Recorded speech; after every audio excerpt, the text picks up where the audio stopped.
So, you're considering egg donation in Singapore. You probably already know it's a journey filled with, well, a lot. There are complex rules and some really personal questions. Over the next few minutes, we're going to break it all down for you.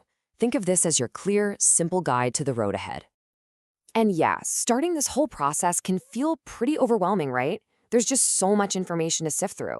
Our goal here is simple, to give you a really clear, structured look at everything, so you can actually move forward feeling confident. And even though this journey involves some huge decisions, you're not walking this path blind. There are established rules, there are clear options, so let's walk through them together, step by step, and hopefully you'll come away feeling totally informed and empowered. Okay, so here's our roadmap for today. First, we'll cover the rules of the road, the official stuff. Then we'll get into your personal compass, the big questions you need to ask yourself. After that, we'll dive into the actual paths you can take, going overseas, using relatives versus banks, and yeah, we'll even touch on some of the riskier and rarer options. And finally, we'll wrap it all up to help you find your way forward. All right, first things first, we have to talk about the legal landscape. Before you even think about the different options, you've got to understand the one single foundational principle for egg donation in Singapore. It has to be altruistic. Seriously, that one idea, it shapes every single rule that follows. And when you look at the criteria, you can see just how comprehensive they are. I mean, they really show you what the system prioritizes. You've got the age limit, right? That's to make sure the eggs are viable. The no payment rule, that's all about reinforcing that core idea of altruism. And then you see things like mandatory counseling and super rigorous health screenings. It's clear that every single rule is there to protect everyone involved, the donor, the recipient, and of course, the future child. So what's with this number? 5. Why 5? Well, this is a really crucial ethical safeguard. The government is thinking way down the line here. To prevent some potentially awkward or complicated social situations, like half-siblings meeting years later without knowing it, the Ministry of Health puts a hard cap. One donor's eggs can only lead to a maximum of 5 live births. It's a really forward-thinking rule that's all about long-term social harmony. Okay, so once you've got a handle on the laws, the journey kind of turns inward. This isn't just about the medical side of things, not at all. It's a process that requires some real, deep, personal reflection, and it absolutely has to start with you and your partner. There's this old saying, it takes 2 hands to clap, and the source material brings it up for a very good reason. The big question is, are you and your partner completely 100% on the same page? This has got to be a genuine partnership with absolutely zero pressure. Because an unwilling partner, well, that can create huge challenges, not just for your relationship, but most importantly, for the child. Now, this next one, this might be one of the biggest questions you'll face. To tell your child or not to tell? And look, while it is a personal choice, the overwhelming advice from counselors is to be open and honest with your child when they're old enough to understand. Why? Because the alternative, finding out by accident, maybe during a heated family argument or something, that can cause some serious emotional trauma and really break that bond of trust.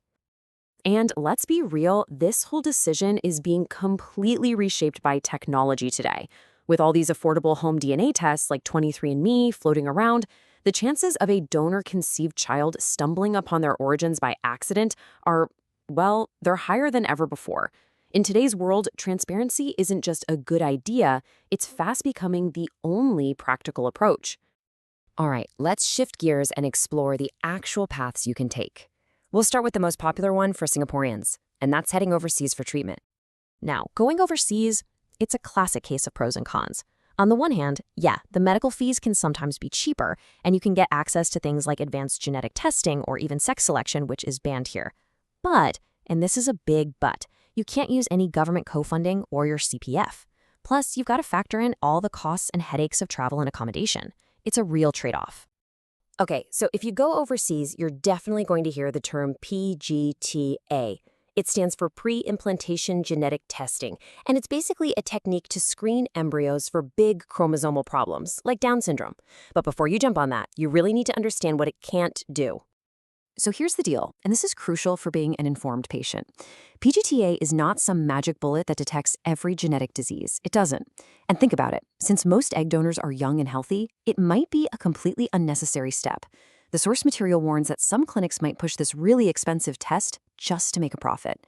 So you have to be your own advocate. You need to ask them, hey, would a simple genetic carrier screening of the donor be a better, more appropriate option for us? Okay, let's bring it back home and look at two options right here in Singapore. And this really brings you to a fundamental choice. Do you use a donor you know, like a relative or a friend, or do you go the anonymous route and import eggs from a donor bank? And really, the decision boils down to this. If you go with a relative, you get that genetic link, which can be amazing, but it can be really tough to find someone willing, and you have to be prepared to navigate some potentially tricky family dynamics down the road. On the flip side, with an egg bank, you get total anonymity and a huge selection, but it's more expensive, and the success rates with frozen eggs can be a little lower than with fresh ones. So, what does that genetic link actually look like in terms of numbers? Well, with your own egg, your child would share 50% of your DNA, right? But if you use your full sister as a donor, your child would still share about 25% of your DNA. And for a lot of people, keeping that biological connection in the family is incredibly meaningful. All right, we're almost there. We need to talk about two final paths. And I gotta be upfront. One of them is extremely risky and highly discouraged, and the other is a potential option that's just really, really rare in Singapore right now. Okay, let's be crystal clear about this one.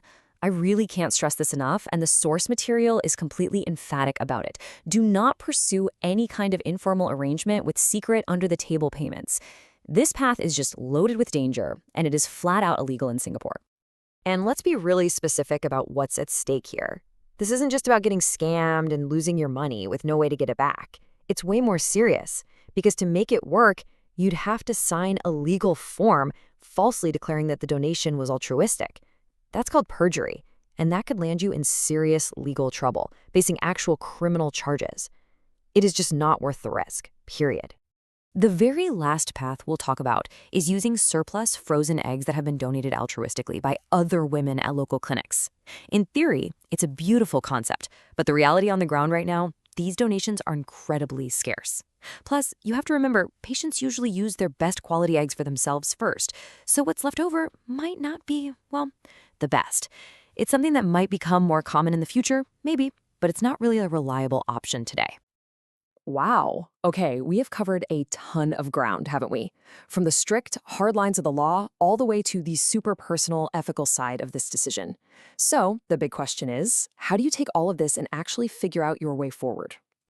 Really, the best way to tackle this is to be systematic about it. Step 1, understand the laws. Know them inside and out. Step 2, do that deep, personal, soul-searching with your partner. Step 3, weigh the pros and cons of each of the viable paths we've talked about. And finally, step 4, and this is probably the most important one, talk to the professionals, your doctors, your counselors, because at the end of the day, there is no single best option. There's only the option that's right for you and your family. Look, at the end of the day, our goal here was to give you a map that shows you the terrain, lays out the possible routes, and points out the potential roadblocks. But the final destination, building your family, that's a deeply, deeply personal journey. And only you, hopefully with all this information in hand, can decide which path you're ultimately going to take.